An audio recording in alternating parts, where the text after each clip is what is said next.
Hello student, welcome है आपका हमारे यूट्यूब चैनल में। तो हमारी यह क्लास आबकारी परिवर्तन सिपाही परीक्षा के लिए उत्तराखंड जीके की यह चौथी क्लास है। और इस क्लास में आपका स्कोर क्या रहा कमेंट बॉक्स में ज़रूर बताइएगा। यह क्लास में जो प्रश्न शामिल किए गए हैं यह काफ़ी ज़्यादा महत्वपूर्ण हैं। नेक्स्ट जो एग्ज़ाम होने वाला है आबकारी परिवर्तन सिपाही का, उसके लिए काफ़ी ज़्यादा महत्वपूर्ण है। यह आपको अपनी तैयारी परखने में काफ़ी हेल्पफुल होंगे कि आपकी तैयारी किस स्तर पर है। इन प्रश्नों के माध्यम से आप अनुमान लगा सकते हैं। तो यह प्रश्न कुछ आपके लिए नए होंगे, कुछ पुराने होंगे, तो आपको रिवीजन करने में भी काफ़ी ज़्यादा हेल्पफुल होंगे यह क्वेश्चन। तो इस क्लास में आपका स्कोर क्या रहा कमेंट बॉक्स में ज़रूर बताइएगा। आबकारी परिवर्तन सिपाही दोनों के लिए ही यह है। तो और इसका अगर आप पीडीएफ चाहते हैं तो टेलीग्राम चैनल से आप इसे डाउनलोड कर सकते हैं। इसका लिंक आपको डिस्क्रिप्शन में मिल जाएगा टेलीग्राम का, वहाँ से इसकी पीडीएफ को डाउनलोड कर लीजिएगा। इसके अलावा आबकारी परिवर्तन सिपाही परीक्षा के लिए मॉडल पेपर अपलोड हो रहे हैं, आप उन्हें ज़रूर देखिएगा। प्रतिदिन एक मॉडल पेपर अपलोड हो रहा है, तो आपके लिए काफ़ी हेल्पफुल होंगे। वह मॉडल पेपर भी आपको उनसे भी अपनी तैयारी चेक करने में काफ़ी हेल्प मिलेगी, एग्ज़ाम से पहले रिवीजन करने में भी काफ़ी हेल्प मिलेगी।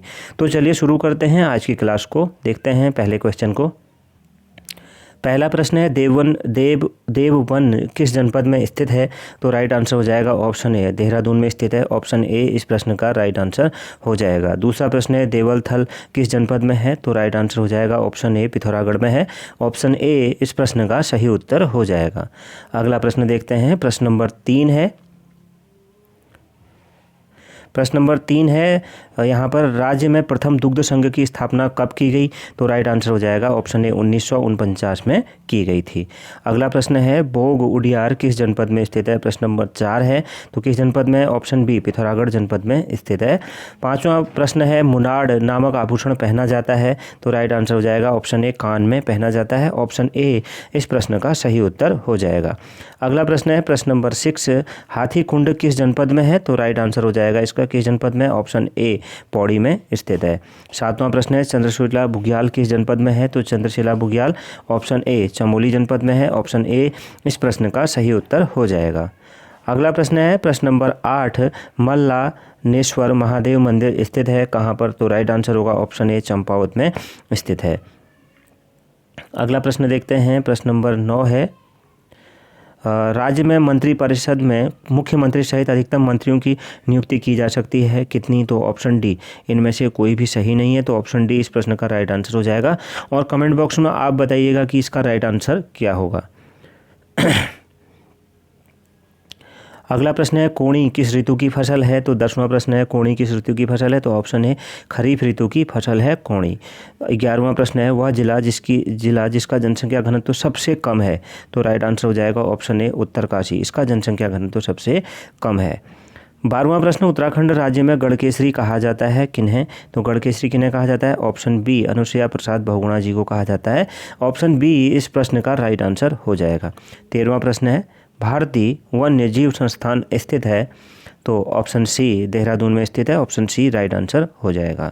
प्रश्न नंबर 14, संगलाकोटी मेला लगता है? तो संगलाकोटी मेला लगता है ऑप्शन बी, पौड़ी में लगता है। ऑप्शन बी राइट आंसर हो जाएगा। प्रश्न नंबर 15, भारत और नेपाल के मध्य कौन सी नदी सीमा बनाती है? तो राइट आंसर हो जाएगा ऑप्शन सी, काली नदी सीमा बनाती है। अगला प्रश्न है प्रश्न नंबर 16, प्रशासनिक शिक्षण संस्थान उत्तराखंड में स्थित है? तो ऑप्शन बी, नैनीताल में स्थित है। ऑप्शन बी इस प्रश्न का राइट आंसर हो जाएगा। प्रश्न नंबर 17 है, निम्न में उत्तराखंड प्रदेश की कौन सी पर्वत श्रेणी सबसे ऊंची है? तो राइट आंसर हो जाएगा ऑप्शन सी, नंदा देवी पर्वत श्रेणी सबसे ऊंची है। अगला प्रश्न देखते हैं। प्रश्न नंबर 18 है, जनवरी 1921 में उत्तराखंड की जनता ने किस स्थान पर कुली बिगाड़ न देने की शपथ ली थी? तो ऑप्शन ए, बागेश्वर नाम के स्थान पर ली थी। ऑप्शन ए इस प्रश्न का राइट आंसर हो जाएगा। प्रश्न नंबर 19, उत्तराखंड हिंदी अकादमी किसके नाम पर है? तो उत्तराखंड हिंदी अकादमी राइट आंसर हो जाएगा ऑप्शन ए, पीताम्बर दत्त बड़थवाल जी के नाम पर है। अगला प्रश्न है प्रश्न नंबर 20, उत्तराखंड निर्माण हेतु कौशिक समिति का गठन किया गया? तो राइट आंसर हो जाएगा ऑप्शन बी, 1993 में गठन किया गया था। 21वां प्रश्न, टिहरी राज्य का प्रथम राजा कौन था? तो कौन था? ऑप्शन बी, सुदर्शन शाह थे। ऑप्शन बी इस प्रश्न का राइट आंसर हो जाएगा।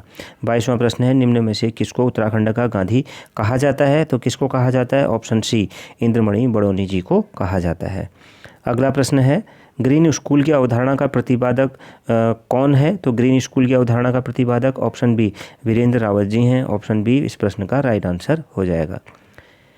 अगला प्रश्न है, भारतीय रिमोट सेंसिंग संस्थान स्थित है, तो कहाँ पर स्थित है? ऑप्शन ए देहरादून में स्थित है। ऑप्शन ए इस प्रश्न का राइट आंसर हो जाएगा। अगला प्रश्न है, हसूली आभूषण कहाँ पहना जाता है? तो राइट आंसर हो जाएगा ऑप्शन ए गले में पहना जाता है। अगला प्रश्न है 26वां, FL2 नीति का संबंध है, तो ऑप्शन सी उत्तराखंड की शराब नीति से संबंधित है। ऑप्शन सी इस प्रश्न का राइट आंसर हो जाएगा। एक प्रश्न मैं आपसे यहाँ पे पूछना चाहूँगा कि आप कमेंट बॉक्स में उसका जवाब बताइएगा। प्रश्न है कि कलुआ सिंह और बीजा सिंह कौन थे?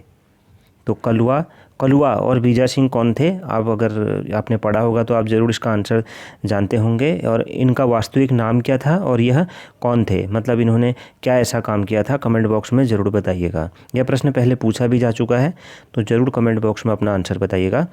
प्रश्न नंबर 27 है, धौली गंगा काली नदी का संगम बनता है, तो राइट आंसर हो जाएगा ऑप्शन डी खेला में। ऑप्शन डी इस प्रश्न का राइट आंसर होगा। प्रश्न नंबर 28, चंदों के समय नगद टैक्स देने वाले को कहा जाता है, तो राइट आंसर हो जाएगा ऑप्शन बी सिरतान कहा जाता है। प्रश्न नंबर 29, किस धार्मिक यात्रा की शुरुआत गौरीकुंड से पैदल प्रारंभ होती है? तो राइट आंसर हो जाएगा ऑप्शन सी केदारनाथ। अगला प्रश्न है प्रश्न नंबर 30, नदी जिस पर कोटेश्वर बांध निर्मित किया जा रहा है, तो ऑप्शन सी भागीरथी नदी जिस पर कोटेश्वर बांध निर्मित किया जा रहा है। अगला प्रश्न है प्रश्न नंबर 31, उत्तराखंड विधानसभा में एक सदस्य नामित किया जाता है, तो राइट आंसर हो जाएगा इसका ऑप्शन सी एंग्लो इंडियन समुदाय से नामित किया जाता है। प्रश्न नंबर 32, निम्न में से कौन नंदा राजजात यात्रा से संबंधित है? तो राइट आंसर क्या हो जाएगा?